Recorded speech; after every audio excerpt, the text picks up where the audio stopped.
Bismillahirrahmanirrahim. Assalamualaikum warahmatullahi wabarakatuh. Saya Ahmad Arif Syari Tonga dengan NIM 1903 266, merupakan mahasiswa program studi agribisnis Fakultas Pertanian Universitas Malikus Saleh. Pada kesempatan kali ini saya akan menjelaskan tentang perencanaan bisnis, yang mana perencanaan bisnis itu dibagi menjadi dua. Yang pertama yaitu perencanaan dan yang kedua bisnis. Lanjut kepada yang pertama, yaitu perencanaan merupakan upaya untuk mencapai tujuan dan menentukan tahapan-tahapan untuk mencapai tujuan-tujuan tersebut. Dan selanjutnya yaitu bisnis merupakan suatu organisasi yang menjual barang atau jasa kepada konsumen atau bisnis lainnya untuk mendapatkan laba. Perencanaan bisnis merupakan sebuah arahan atau petunjuk dalam merumuskan dan mempertajam plan-plan yang diharapkan. Karena di dalam perencanaan bisnis ini diketahui posisi perusahaan saat ini, arah dan tujuan perusahaan dengan cara mencapai sebuah sasaran yang ingin dicapai.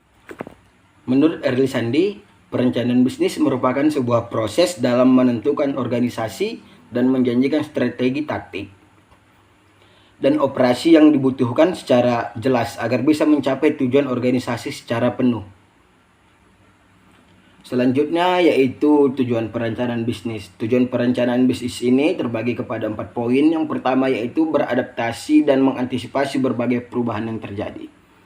Yang kedua yaitu memberikan arahan para non-administrator dan administrator agar bisa bekerja sesuai dengan rencana yang sudah dibuat.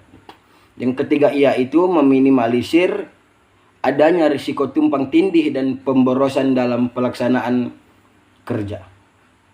Yang keempat yaitu menetapkan sesuai standar khusus yang wajib dilakukan dalam bekerja, sehingga akan memudahkan dalam kontrol atau pengawasan.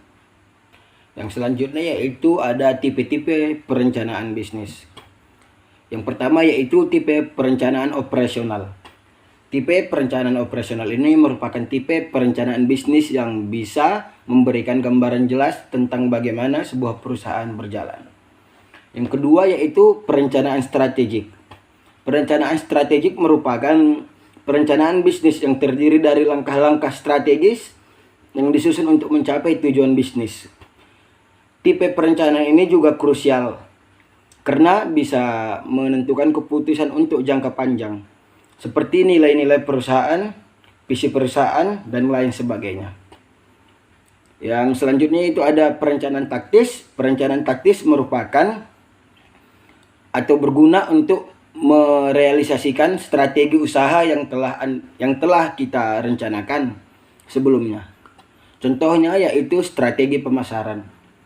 Selanjutnya ada perencanaan jangka panjang. Berguna untuk rencana usaha yang waktu jangka panjang atau lebih dari 1 tahun. Tujuannya untuk memproyeksikan keberhasilan dari sebuah perusahaan dalam skala besar, seperti go internasional atau mencapai IPO. Selanjutnya yaitu ada komponen dalam perencanaan bisnis. Yang pertama yaitu identitas perusahaan, visi dan misi.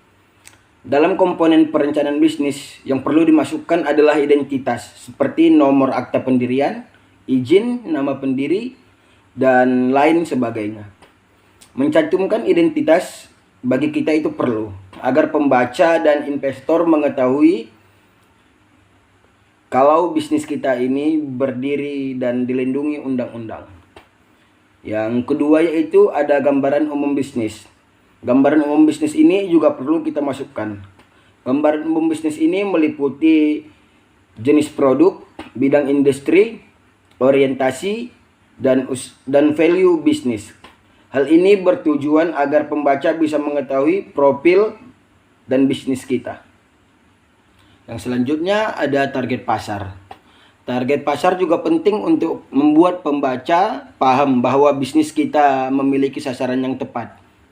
Selain itu, memasukkan target pasar juga berfungsi untuk membantu dalam meyakinkan investor terkait potensi dan market share bisnis kita. Yang selanjutnya ada rincian produk. Rincian produk ini sangat wajib kita masukkan karena sebuah produk adalah bukti bahwa seseorang pengusaha bisnis dalam menjalankan usaha tersebut, baik itu produk berupa jasa ataupun fisik. Yang selanjutnya ada rencana pemasaran. Rencana pemasaran ini juga perlu dimasukkan dalam perencanaan bisnis. Karena kita harus bisa memasarkan produk perusahaan untuk mendapatkan omset. Yang selanjutnya biaya operasional.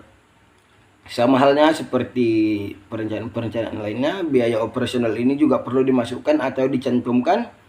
Jika ternyata modal yang kita butuhkan sangat tinggi, maka kita bisa mencari investor-investor untuk memenuhi biaya operasional tersebut. Selanjutnya ada perhitungan break-even point. Break-even point merupakan satu posisi saat total modal atau biaya yang keluar sama dengan jumlah penghasilan yang kita dapatkan. Sederhananya, break-even point merupakan istilah balik modal. Jika kita memiliki estimasi kapan break-even point terjadi, maka kita dapat mengetahui kapan usaha tersebut dapat menghasilkan laba.